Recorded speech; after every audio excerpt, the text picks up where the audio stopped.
ici on est dans la brasserie Quintine.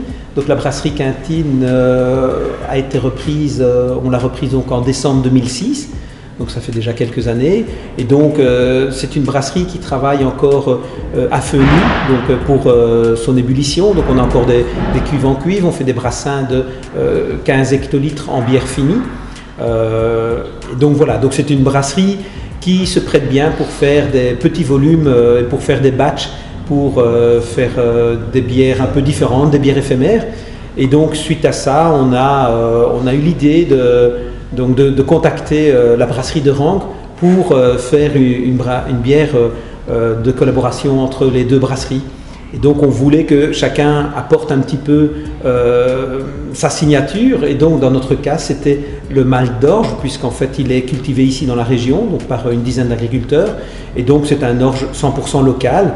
Et donc voilà, donc nous on apportait ça, plus je dirais le process, nos machines, et dans le cas de la brasserie de Rangue, je vous propose de lui demander.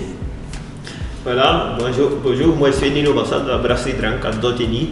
Donc on a toujours spécialisé dans l'houblon qui est utilisé en Cône.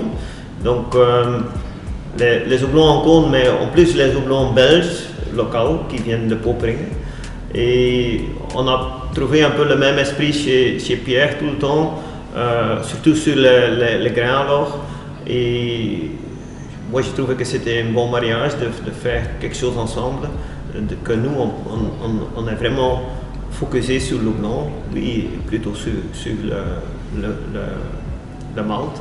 Et donc les deux ensemble c'est super local, disons, et écologique aussi. On trouve aussi ce même esprit chez Pierre, de travailler en écologie, en éthique aussi, un peu tout ce qu'on a les mêmes. On a toujours eu un bon rapport à cause de ça. Et qu'est-ce que ça vous apporte en fait de faire un brassin, outre le fait de faire une bière ensemble? Au niveau personnel, c'est un échange de procédés aussi, un échange... Oui, ça aussi, c'est un échange de procédés, c'est un échange de... Et c'est aussi du fun, c'est aussi venir ici, brasser ici, voir une fois une autre installation, comment nos collègues le font. Mais c'est pas seulement ça, c'est plus que ça.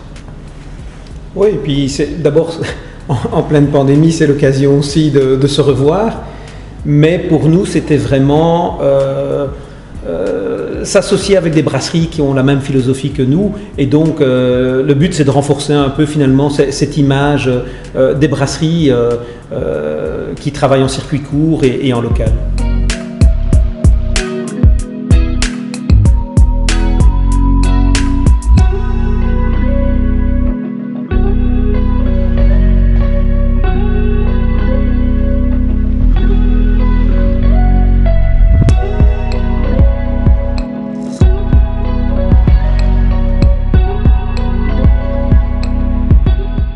Voilà, bonjour, je m'appelle Jean-Louis, je suis brasseur à la brasserie des Légendes sur le site Quintine. Je m'occupe également du chai que nous avons lancé il y a 2 ans dans nos installations.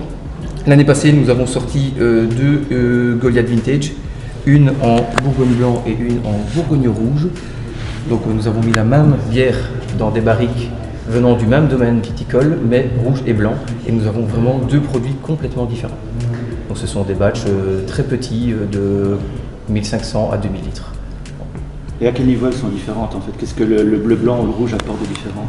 Le blanc va apporter beaucoup de fraîcheur et le rouge va apporter un côté un peu plus fruit noir, comme du cassis, comme des mûres, voilà, en plus du côté boisé. Donc on va vraiment avoir un mix entre la bière, le côté boisé et le côté un peu vineux. Cette année, nous avons décidé de travailler la quintine d'hiver en 3 modes. Donc, tout d'abord, nous l'avons barriquée dans des fûts de rhum agricole, et également dans des fûts de rhum de Jamaïque. Donc, on va essayer de voir s'il y a une différence entre le barricage dans 2 types de rhum différents, et également dans du bourbon du Kentucky, du bourbon du Kentucky de la marque Buffalo Trace. Donc, on verra dans quelques mois ce que ça peut donner. J'en suis certain, on aura 2 voire 3 produits complètement différents en partant de la même bière.